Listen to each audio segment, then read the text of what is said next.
Hello বন্ধুরা, তোমরা সব কেমন আছো? এই দেখো, আজকে রেডি হয়ে আমি বেরিয়ে পড়েছি মায়ের বাড়ি যাব বলে।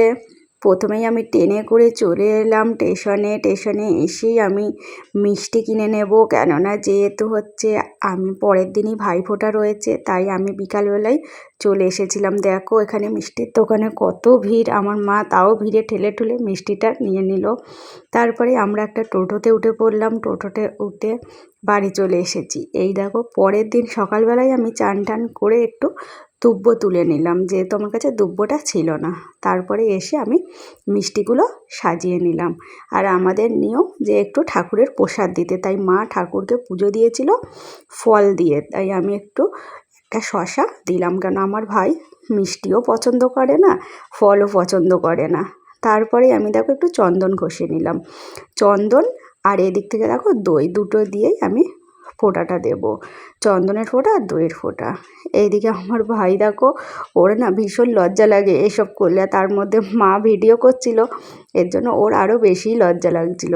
এরপরে দেখো আমি ওকে ফোঁটাটা দিয়ে নিলাম, দিয়ে আমি ওকে একটু প্রদীপের তাপ দিচ্ছিলাম। এরপরে আমি ওকে একটু মিষ্টি খাইয়ে দিলাম। অবশ্য আমি তোমাদের বললাম যে ও কোনো মিষ্টি খেতে পছন্দ করে না, তাই আমি ওকে একটু কাজু বাদামের বরফি মিষ্টিটাই দিলাম। তারপরে ওকে আমি একটু জল দিলাম। এবারে যেহেতু ও আমাকে মিষ্টি খাওয়াবে, এর জন্য ও বেশি করে কেটে দেখো আমার মুখের মধ্যে ঢুকিয়ে দিয়েছে। এরপরে বিকালবেলায় দেখো আমার ভাই কত বাজি কিনেছে, ও আমাকে বললো, দিদি দেখ কত রকম বাজি কিনেছি। আমার তো সেলটাকে বেশ ভালোই লাগলো। তারপরে আমরা দেখো ছাদে চলে এলাম বাজিগুলোকে নিয়ে। ছাদে এসে আমরা একে একে সব বাজিগুলো ফাটাচ্ছিলাম। প্রথমেই আমি একটা সাদা রং মশলা ধরিয়েছিলাম, তারপরে একটা লাল কালার আর একটা গ্রিন কালারের রং মশলা ধরালাম। অবশ্য রং মশলা, ফুলঝুরি এইগুলো ফাটাতে কিন্তু আমার অত ভয় লাগে না। এদিকে আমার ভাই দেখো রকেট ছাড়তে গেছে, আর আমার মা দেখো এদিকে সব চরকিগুলো ধরিয়েছে। একসঙ্গে 3-4টে চরকি মা বসিয়ে দিয়েছিল, যে একে একে সব কটা যাতে ধরে যায়। আমার মায়ের কিন্তু একটু সাহস আছে, বাজি ফাটাতে আমার মা পছন্দই করে, আর আমার তো আবার ভীষণ ভয় লাগে বাজি ফাটাতে। এদিকে আমার ভাই একটা দোদমা ফাটাতে গেছে, আর দেখো সেই দোদমাটা ছিটকে না আমার কাছেই এসে পড়েছে। বলে না, যার বেশি ভয় লাগে তার কাছেই এসে আগুন ছিটকে পড়ে, সেই অবস্থা হয়েছে আমার।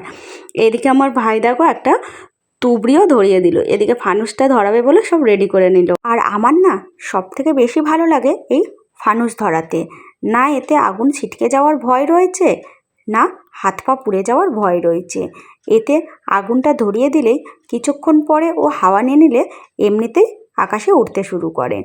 কিন্তু আমি তার আগেই না ফানুসটাকে ছেড়ে দিচ্ছিলাম, যার জন্য ও পড়ে যাচ্ছিল। তারপরে ছাড়তে দেখো আমাদের ফানুসটা কত দূর পর্যন্ত গেল।